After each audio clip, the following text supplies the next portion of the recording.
E hoje nós vamos falar daquilo que você não vê ninguém dizendo por aí. Por que a China e a Rússia não soltam a mão do Irã? E é claro, nisto tudo que veremos hoje, já será possível entender a relação do governo atual do Brasil com estas ditaduras também. Então vamos nessa. Quando você olha para o mapa do Oriente Médio, há um país que se destaca por razões que vão muito além de seu tamanho ou população. Irã. 78 milhões de pessoas. Economia sitiada por décadas de sanções. Regime teocrático que antagoniza tanto o Ocidente quanto muitos vizinhos regionais. À primeira vista, parece improvável o candidato a ser peça central de grande jogo geopolítico global. Mas a razão pela qual Rússia e China, as duas potências que desafiam a ordem liderada por Estados Unidos, tratam sobrevivência do regime iraniano como interesse estratégico vital. E razão não tem nada a ver com ideologia ou solidariedade com a República Islâmica. Tem tudo a ver com energia, geografia, contenção de poder americano e arquitetura de ordem mundial multipolar que estão tentando construir. Para entender por que Irã importa tanto, precisamos começar com geografia bruta e recursos. Irã não é apenas país grande no Golfo Pérsico. É ponte terrestre conectando três regiões críticas: Oriente Médio, Ásia Central e Sul da Ásia. Faz fronteira com Turquia a noroeste, Iraque a oeste, Afeganistão e Paquistão a leste, Turcomenistão, Azerbaijão e Armênia ao norte. Encosta no Golfo Pérsico ao sul e Mar Cáspio ao norte. É literalmente encruzilhada, onde múltiplas esferas de influência se encontram. E debaixo dessa terra estrategicamente posicionada está uma das maiores concentrações de energia fóssil do planeta. Irã possui segundas maiores reservas de gás natural do mundo, atrás apenas da Rússia. 193 trilhões de pés cúbicos provados. Para colocar em perspectiva, isso é mais que toda a reserva combinada dos Estados Unidos.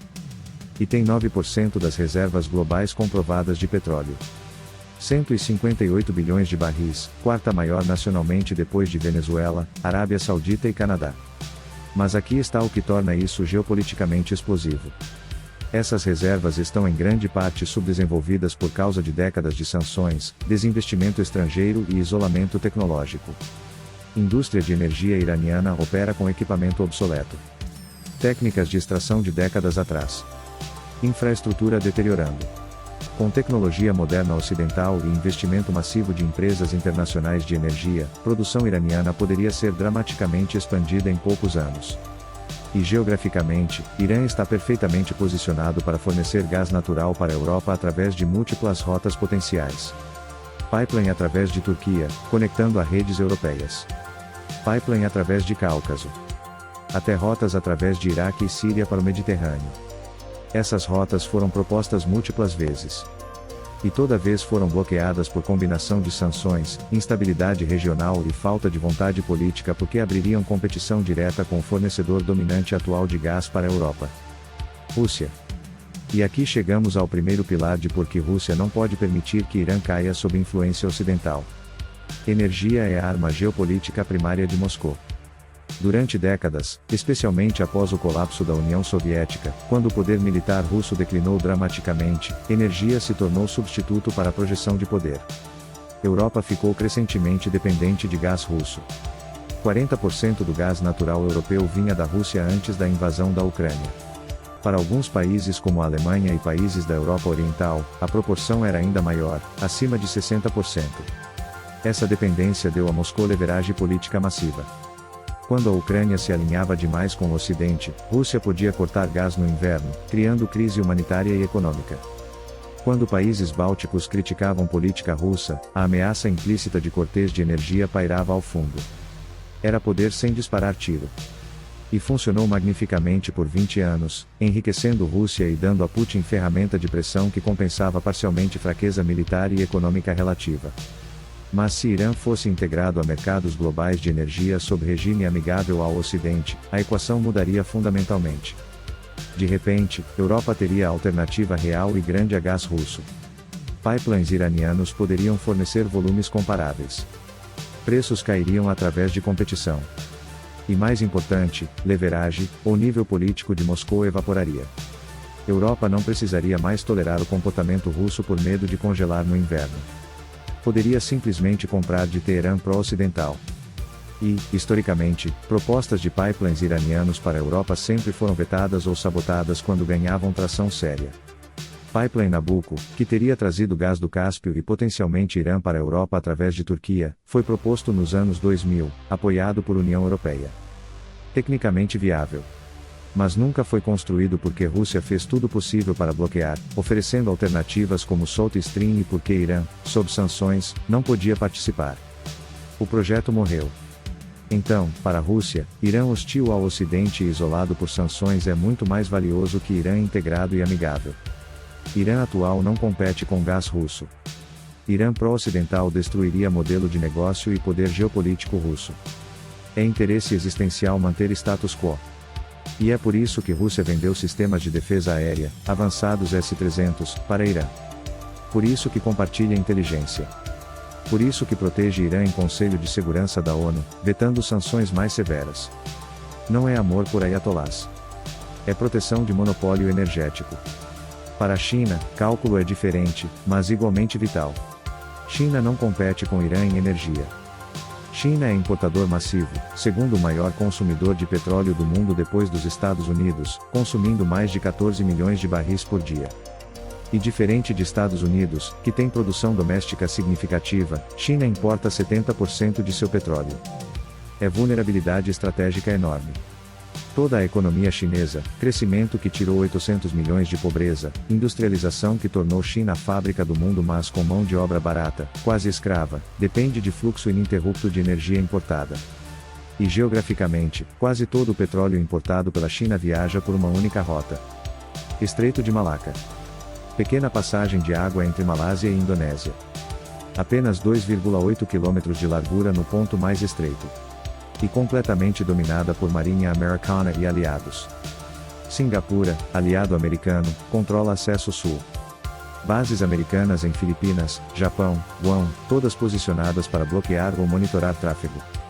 Em qualquer confronto sério sino-americano, sobre Taiwan, por exemplo, Estados Unidos poderiam teoricamente bloquear Malaca e estrangular a economia chinesa em semanas.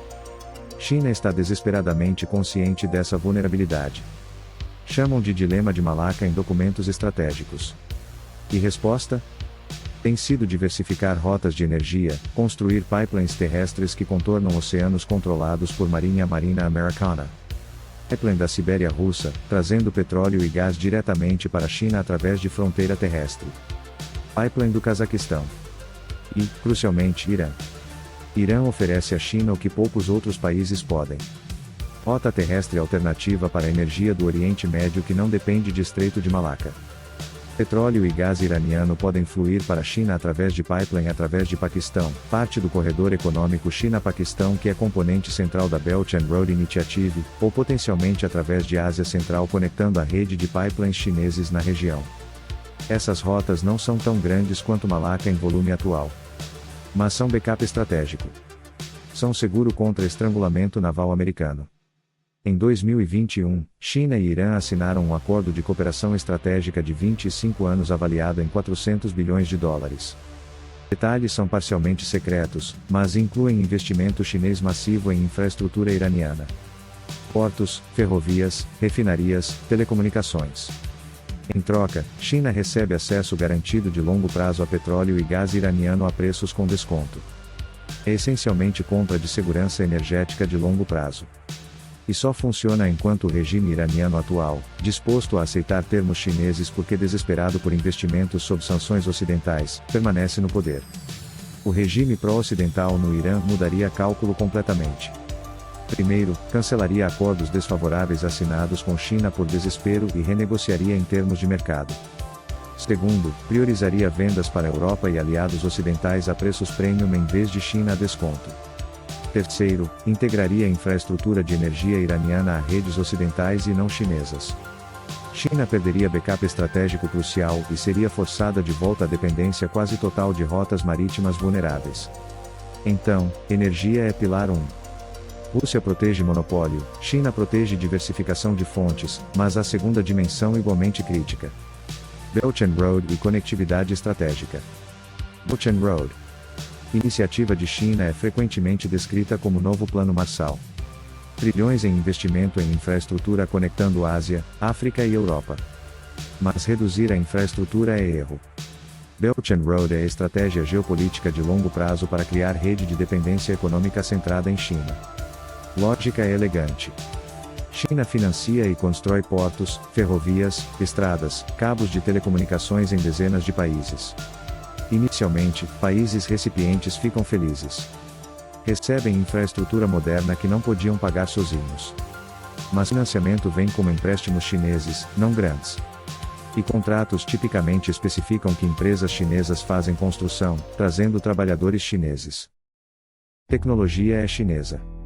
Quando dívidas ficam impagáveis, como frequentemente acontece porque projetos são superestimados, China renegocia, assumindo controle operacional de longo prazo de ativos. Porto de Hambantota, no Sri Lanka, é exemplo clássico. O país não conseguiu pagar dívida. China assumiu o controle por 99 anos. E resultado líquido após décadas é que China controla a infraestrutura crítica em pontos estratégicos globalmente. Não através de conquista militar. Através de dívida e dependência econômica. É colonialismo de infraestrutura disfarçado de desenvolvimento. E funciona porque países precisam de infraestrutura e não têm alternativas comparáveis. A China também está fazendo isto com o Brasil. Irã é nó crítico nessa rede. Geograficamente, conecta a rota terrestre de China através de Ásia Central ao Oriente Médio e potencialmente à Europa. Sem Irã, Belt and Road tem grande vazio geográfico. Rota precisa contornar através de Turquia ou Rússia, ambos com suas próprias agendas. Com Irã cooperativo, China tem rota direta. Ferrovias chinesas podem correr de Xinjiang através de Cazaquistão, Turcomenistão, Irã até Turquia e Europa. Já existem parcialmente. Apenas precisam de coordenação e investimento final. Irã também dá à China acesso ao Golfo Pérsico e Oceano Índico sem depender de estreitos controlados por outros. Porto de Chabahar, no sudeste do Irã, desenvolvido com investimento indiano, mas agora crescentemente atraindo interesse chinês, oferece acesso direto ao Oceano Índico. China pode mover bens por terra, através de Ásia Central e Irã, e depois por Mar do Chabahar, contornando completamente Malaca. É a alternativa estratégica que só funciona com o Irã amigável. Se Irã fosse substituído por regime pró-ocidental, toda essa conectividade seria ameaçada. Governo alinhado com Washington provavelmente expulsaria projetos chineses, cancelaria investimentos, integraria a infraestrutura iraniana a redes ocidentais não chinesas. Belt and Road teria vazio no meio, impossibilitando rota terrestre coerente à Ásia e Europa. Seria revés estratégico massivo para projetos de décadas de China. Terceiro pilar, contenção militar e buffers geográficos. E aqui voltamos a considerações de hard power clássico. Rússia, apesar de declínio pós-soviético, ainda pensa em termos de esferas de influência e profundidade estratégica. Lição de história russa, de invasões napoleônicas a nazistas, é que espaço importa. Quanto mais longe adversários estão de suas fronteiras, mais tempo Rússia tem para se preparar e mobilizar. Durante a Guerra Fria, Moscou controlava a Europa Oriental como buffer contra a OTAN. Com o colapso da União Soviética, buffer evaporou. OTAN expandiu para fronteiras diretas da Rússia nos Bálticos. Ucrânia se tornou zona contestada. E cada expansão de OTAN é vista por Moscou como ameaça existencial porque reduz profundidade estratégica.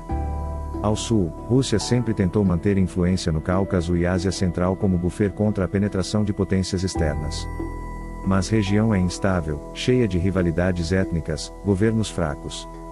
Afeganistão ao longo de fronteira sul é caos. Paquistão é nuclear, mas instável.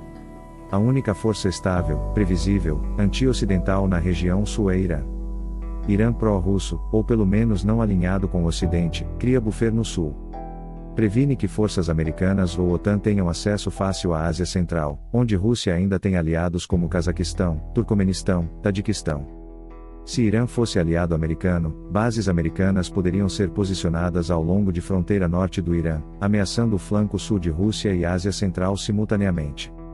Seria pesadelo estratégico para Moscou. E há a dimensão mais imediata. Irã tem fornecido Rússia com equipamento militar crucial, especialmente drones. Durante guerra na Ucrânia, drones Shahed iranianos se tornaram peça central de campanha russa de ataques contra a infraestrutura ucraniana. Simples, baratos, efetivos em números.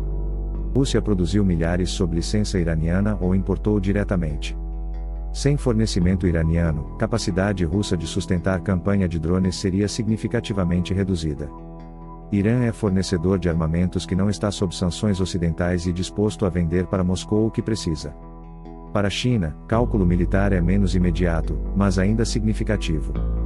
China não tem presença militar direta no Irã, mas ter Irã como contrapeso no Oriente Médio, dividindo atenção e recursos americanos, é benéfico. Cada dólar e cada ativo militar que Estados Unidos dedicam a monitorar, conter e potencialmente confrontar Irã é dólar e ativo que não está focado em China no Indo-Pacífico. Irã atua como distração estratégica, prendendo recursos americanos em teatro secundário, enquanto o teatro primário para a China é a Ásia Oriental. E, diplomaticamente, ter Irã como parceiro dá à China voz no Oriente Médio que de outra forma não teria. China não tem laços históricos profundos na região, não é muçulmana, não está envolvida em conflito Israel-Palestina de formas emocionais. Mas, através de parceria com Irã, que tem proxies e influência no Líbano, Síria, Iraque, Iêmen, China ganha acesso indireto a toda a rede, pode mediar, pode influenciar, pode apresentar-se como alternativa à influência americana ou russa. E, recentemente, China mediou reaproximação entre Irã e Arábia Saudita, rivais de décadas. Acordo anunciado em Beijing em 2023 para restaurar relações diplomáticas. Foi golpe diplomático para a China, demonstrando que pode ser broker de poder em região dominada por Estados Unidos e Rússia historicamente. Só foi possível porque China tem boas relações com Teherã. Perder Irã significaria perder esse papel diplomático. Quarto, e talvez mais fundamental, luta por ordem mundial multipolar versus hegemonia unipolar americana. E aqui, entramos em filosofia de relações internacionais e visão de longo prazo que define política externa de Moscou e Beijing. Desde o colapso da União Soviética em 1991 até, pelo menos, a invasão do Iraque em 2003, ordem global foi unipolar. Estados Unidos eram superpotência sem rival. Podiam intervir militarmente onde quisessem sem medo de confronto com potência comparável. Iugoslávia, Iraque, Afeganistão, bombardeados ou invadidos. Instituições internacionais como FMI, Banco Mundial, até o ano de agora está totalmente desacreditada e globalista, em grande medida, operavam sob influência americana. Regras de comércio favoreciam o Ocidente. Sistema financeiro denominado em dólares. Mas agora Rússia e China têm exercido influência forte e transformado a ONU em marionete dos regimes. Essa ordem unipolar era vista por Rússia e China, não como neutro ou baseado em regras, mas como ferramenta de dominação americana, o que não existe mais. E exemplos de países que desafiaram a hegemonia e foram destruídos são lição clara. Iraque do terrorista Saddam tinha economia razoável nos anos 80. Desafiou interesses americanos e espalhou o terrorismo pelo mundo. Foi destruído por sanções nos anos 90 e invadido em 2003, quando Saddam Hussein, o líder terrorista responsável pelo maior ataque aos Estados Unidos, nas Torres Gêmeas, foi morto. Líbia de Gaddafi estava se reconciliando com o Ocidente, abrindo economia. Mas durante a Primavera Árabe, OTAN interveio militarmente apoiando rebeldes. Gaddafi foi morto. Líbia colapsou em guerra civil que continua. Sérvia desafiou a OTAN no Kosovo. Foi bombardeada. Rússia e China olharam para esses casos e extraíram lição.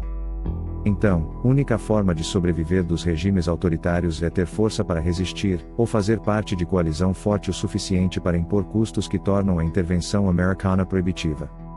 E Irã é teste de caso. Desafiou a hegemonia por 45 anos. E em 2026 já exterminou mais de 40 mil cidadãos que se ergueram contra o regime dos ayatolás. O regime sobreviveu através de combinação de repressão doméstica, rede regional de proxias, e apoio externo de Rússia e China. Se Irã fosse aliado americano, lição para Moscou e Beijing seria clara. Até resistência de décadas não é suficiente. A hegemonia eventualmente te pega. Então, melhor capitular agora. Mas se Irã se mantiver um regime, lição oposta. A resistência dos regimes funciona. Podem te isolar. Podem te sancionar. Podem te cercar. Mas não podem te quebrar se você tem resiliência doméstica, mantém o povo amedrontado e apoio de potências externas suficientemente grandes. E essa lição encoraja outros países como o Brasil de Lula, a desafiar a unipolaridade, criando gradualmente ordem multipolar onde múltiplos centros de poder existem e Washington tem mais trabalho a fazer. Então Rússia e China usam o Irã como proxy e demonstração. Cada ano que Irã sobrevive é evidência de que os regimes autoritários se fortalecem. Cada vez que Washington tenta livrar Teherã e falha porque Moscou e Beijing fornecem linha de vida econômica e bélica, o povo do Irã sofre mais. E outros países como o Brasil, a Coreia do Norte, a Bielorrússia, observam e calculam que talvez eles também possam resistir se unirem às ditaduras. E inversamente, se Irã cair agora com a morte de Khamenei, se o regime for definitivamente substituído por governo pró-ocidental capitalista, através de combinação de pressão externa e agitação interna apoiada, será revés psicológico e estratégico enorme. Demonstração de que o mundo ainda pode fazer mudança de regime em potência regional de tamanho médio apesar de décadas de resistência e repressão.